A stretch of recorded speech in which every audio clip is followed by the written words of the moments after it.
Yang berarti, oh izinkan saya mengatakan ini, apa satu-satunya hal yang kita bawa dari bumi ini ke surga? Karakter. Tapi karakter siapa itu? Karakter Kristus. Lalu, apa yang seharusnya menjadi penekanan kita saat kita melakukan perjalanan pada bagian yang mana? Ya, maju kemudian ke depan, pulang ke rumah, apa yang harus menjadi penekanan kita? Karakter Kristus dalam segala sesuatu yang kita lakukan.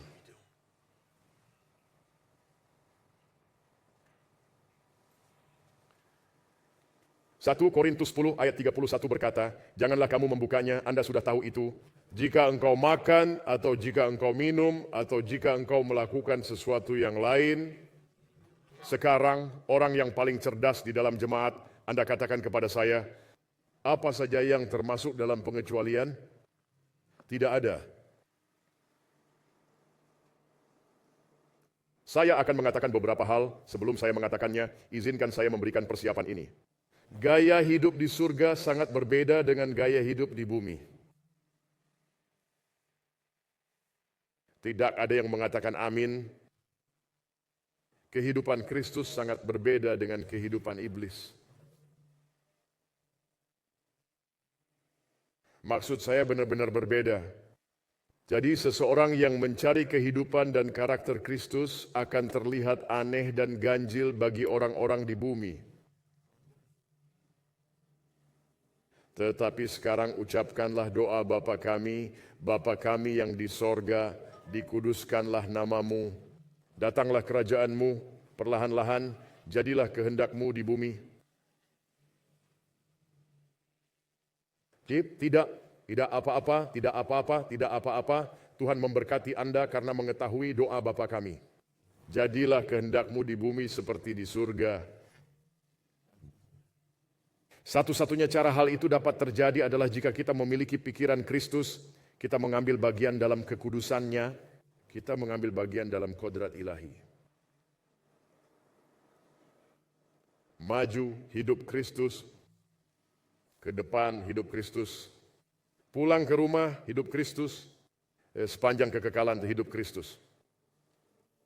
Maka prioritasmu dan prioritas saya haruslah dalam segala sesuatu yang saya lakukan, biarlah saya berusaha dengan kuasa Kristus yang berdiam untuk mencerminkan kehidupan Kristus. Dengarkanlah Paulus, Galatia 2 ayat 20, Anda tahu itu, jangan melihat. Aku telah disalibkan dengan Kristus. Ayo katakanlah, namun aku hidup, tetapi bukan lagi aku sendiri yang hidup, melainkan Kristus. Berhenti. Sekarang saya tidak dapat menjelaskan bagaimana hal itu terjadi.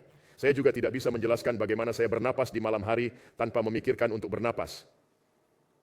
Saya bernapas di meja ini, dan saya tidak membuat keputusan untuk bernapas. Saya melakukan bernafas, dan saya senang cara kerjanya seperti itu. Jadi saya tidak dapat menjelaskan bagaimana Kristus berdiam di dalam saya, selain melalui firman-Nya yang kudus. Aku telah disalibkan dengan Kristus, namun aku hidup. Tetapi bukan lagi aku sendiri yang hidup, melainkan Kristus yang hidup di dalam aku. Tetapi inilah bagaimana Yesus hidup, Bapanya hidup di dalam Dia. Biarlah Alkitab memberitahukan hal itu dengan lebih jelas daripada yang saya bisa. Yohanes 14, mari kita baca dari ayat 8 sampai 10. Topik kita, bolehkah saya melihat identitas Anda? Yohanes 14. Sekarang jam 2 lewat 10 menit. Apakah Anda sudah mendapatkan Yohanes 14? Kita membaca dari ayat 8 sampai 10. Kamu juga pasti tahu ayat ini. Kata Filipus kepadanya, Tuhan, tunjukkanlah Bapa itu kepada kami, itu sudah cukup bagi kami. Kata Yesus kepadanya, telah sekian lama aku bersama-sama kamu, Filipus, namun engkau tidak mengenal aku. Barang siapa telah melihat aku, ia telah melihat Bapa. Sampai sejauh apa? Sempurna. Dengarlah sekali lagi, jika kamu telah melihat aku, kata Kristus, kamu telah melihat Bapa.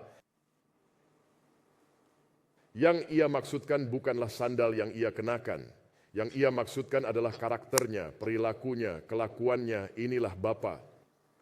Ayat 10, tidak percayakah engkau bahwa aku di dalam Bapa dan Bapa di dalam aku?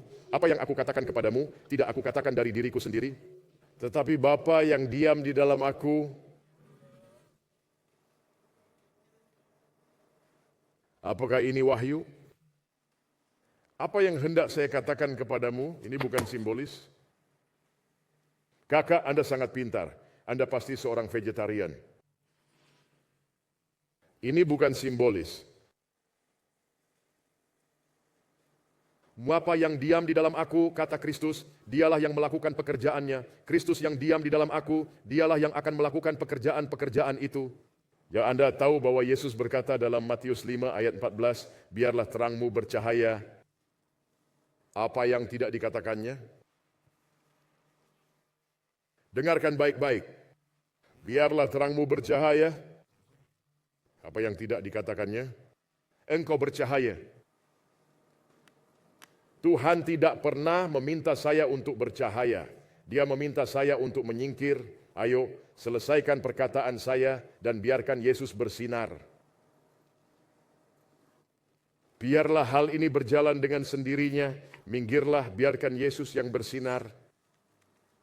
Mari kita pergi ke Yohanes 15. Mari kita baca dari ayat 4. Topik kita, bolehkah saya melihat identitas Anda?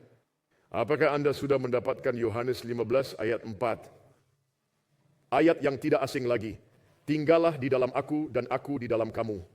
Sama seperti ranting tidak dapat berbuah dari dirinya sendiri kalau ia tidak tinggal pada pokok anggur, demikian juga kamu tidak berbuah jikalau kamu tidak tinggal di dalam aku. Akulah pokok anggur dan kamulah ranting-rantingnya. Barang siapa tinggal di dalam aku dan aku di dalam dia, ia berbuah banyak, sebab di luar aku kamu tidak dapat berbuat apa-apa. Apakah yang Kristus panggil untuk kita lakukan di dalam kedua ayat ini? Berikanlah saya satu kata, tinggal. Apa yang tidak dia minta untuk kita lakukan? Menghasilkan buah. Saya berbicara pada diri saya sendiri. Tidak ada yang mendengarkan. Oke, terima kasih, saya merasa lebih baik. Dia tidak mengatakan kepadamu untuk menghasilkan buah. Karena kamu tidak bisa. Itu sebabnya mereka menyebutnya buah-buah dari roh.